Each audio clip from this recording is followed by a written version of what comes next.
Company featured. Welcome to this Stockbox interview.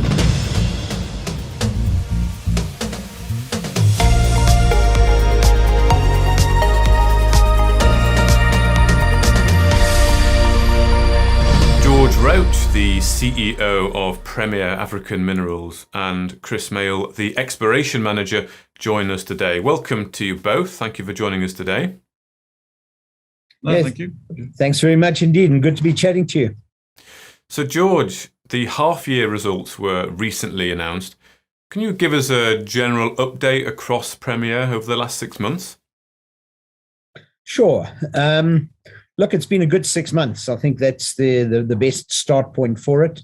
The highlights that I set out very briefly in the update start with Zulu, and they focus on Zulu. The previous impairment has been reversed, which is great news. It shows a profit for Prem. It is related, obviously, to the reversal of the impairment, but it's good. And it was necessary, and based on where spodumene pricing and so on is at the moment, and all the upticks and all the feel-good factors related to LCT pegmatites and to spodumene in general, I think they've all kind of come together and support that reversal of that impairment. So that's great news. The earlier this year award of the exclusive prospecting order, the extended area, and Chris can talk a little bit more about that just now. Great prospects within that area. We're very excited about it. And then the fact that we're on the ground, we're drilling. There are 2 rigs operating at the moment. There's a third that's due to be commissioned, I think, in the next couple of weeks, according to the driller. And we've both just been there on site as well. And he was pretty adamant that he's going to have another rig there pretty quickly. And the fact that our complete lab equipment is there, it's all set up, it's commissioned, it's working.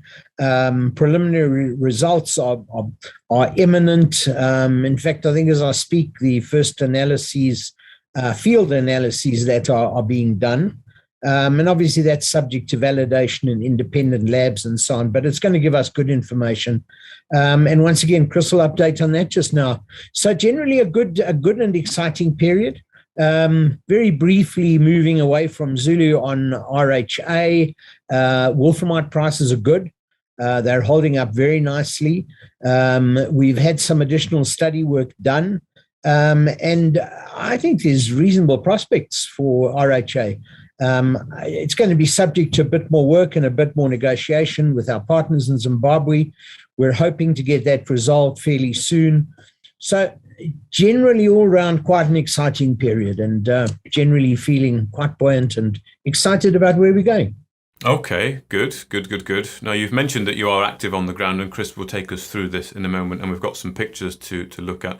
Can I ask you first, though, George, for you to introduce Chris and how you're working together and what you've been up to?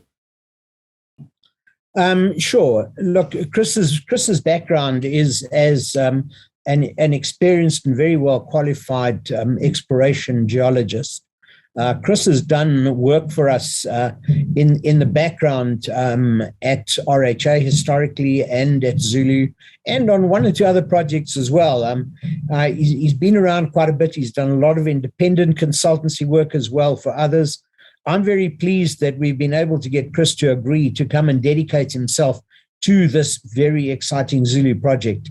I think Chris is the right person to have here because the extensive technical exploration geological skills that he has are necessary to allow us to fully exploit both the step-out zones at Zulu, which Chris will talk about just now, and the exploration target, which is a huge exploration target that we have, as well as where else this goes to. And the expectation and the evidence that we're seeing so far of much bigger LCT pegmatite zones within the exploration license area. So, okay. Chris, over to you, I think. Yeah, Chris, over to you. So you are active on the ground. You're managing the drill program. We do have some pictures of drill rigs and other activities going on. So can you just start us off by overviewing what's been going on? Oh yeah, thanks, Mark. And yeah, we on the ground. There's two drill rigs turning at the moment, with one night shift in place. So within a 24-hour period, we're doing three shifts. There were a few teething issues in the beginning that's been ironed out. We in quite a nice rhythm on the 12-hour shifts and getting the meters out, and also we've just completed 10 drill holes on the so-called step-out zone. And that is holding quite true to our predictions. All 9 holes except one intersected planned mineralization depth, which is fairly shallow as predicted. And the mineralization is very encouraging from a logging visual point of view. It appears to be spodumene rich or predominantly spodumene, which is great for our project out of economic and building the feasibility study around that type of mineralization. George mentioned the EPO. We're sitting with just under 200 square kilometers of exploration ground within the claims area where we are focusing our drilling. That area is quite encouraging out of a additional pegmatitic mineralization point of view. I've engaged a remote sensing company to conduct a spaceborne survey for us, hyperspectral, to generate and identify target areas. This is pretty much ongoing. We'll start seeing results probably in the next week or so, and it will be very much a ground follow-up and process between them and us. So we'll give the guys feedback on ground truthing, and then how they can also better calibrate certain algorithms within their remote. I don't want to get into too much technical detail, but after having a chat with them, they've had quite a lot of success doing previous studies like this, and I feel very confident that we'll get good targets generated within the EPO. Premier is also sitting with quite a lot of additional claims on the Li3 side, and I would very much like to use this format or formula to generate targets within those claims as well, with follow-up work.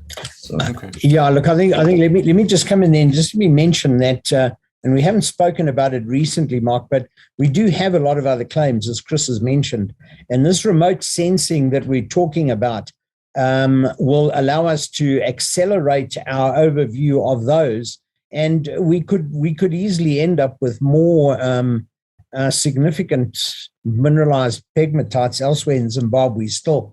So, whilst Zulu is tremendously important to us and is our biggest focus, it isn't the only one.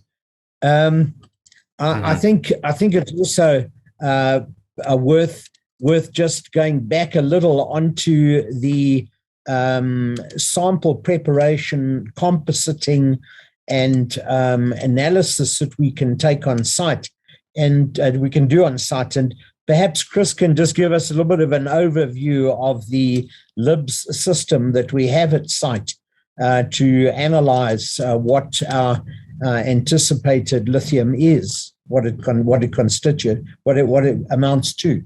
Chris? Well, no, thanks. So I can add on. You can see the photo in the background. That is very much the drilling camp, which forms part of the greater Zulu camp itself. So the Premier is just out of shot. We are effectively operating. So it just gives a bit of a visual overview at this stage. And getting back to the field lab itself, so The LIBS analyzer is very much attuned to analyzing to a fairly high degree of accuracy lighter elements on the periodic table, so which is lithium is one of them. So that's where XRF will fall short. You can't directly measure lithium with, you can indirectly with some geostats work around that. So I'm very pleased, and it's very encouraging to see these preliminary results. And I think that will be mentioned in our next RNS, George. Sure, Mark, that's going to be the case. That photograph you're looking at the moment, there's a whole lot of core that's laid out on the ground, and it's pretty beyond a bit closer because a fair amount of that's quite extensively mineralized.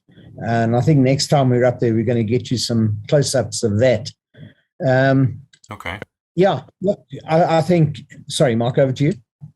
Yeah, no, that's good. It'd be good to see some more photos. I think there's a video here where we can see, is this the core actually being taken out of the of the drill? Yes, that's a core that was being a little bit recalcitrant in terms of wanting to exit from the tube. So it was getting a bit of a beating to get it out. Okay, and can you tell by looking at the core as it comes out, like, does it give you early indications of what might be there, or is it too early to say? I think, and I'll get Chris to confirm this for you in a moment, it's fairly visible, the difference between the pegmatite area and the country rock. And then with Chris's expertise, he's able to look at this and is able to identify spodumene crystals and so on. Chris, would that be right? I'm not that good at it, but Chris is pretty good at doing that. Yeah, pegmatites are normally, or per definition, very coarse grained. So in the fields, mineral identification is quite easy. One must just bear in mind that there has been quite a lot of alteration fluids pervasively moving through the system out of a hydrothermal point of view. So one must just keep in mind pseudomorphs and so on. But once you get your eye in, it's quite easy. Yeah, Mark, just dropping in there again quickly. I mean, that photograph you've got there, that is the back of me, just so you all know I really was on site. Yes, it was you on site, isn't it? I thought that was you, yes. Yeah, okay. What was it? What was it like to be on site then, George? How did it feel? Oh no, it's a pleasure.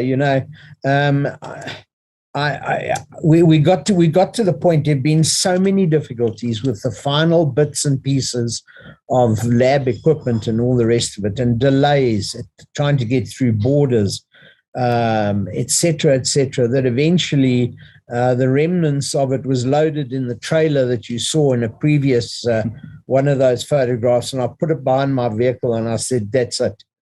And we weathered 15 kilometers of truck queues on the South African side of the border, and then everything that we had to do in the Zim side.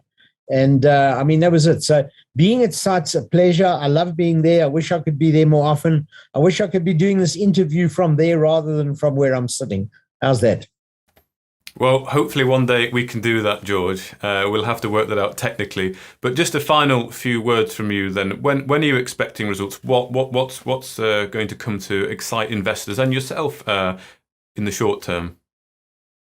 Okay, so as I think we indicated earlier, from a lab equipment, sample prep, and field analytical capacity perspective, we're complete.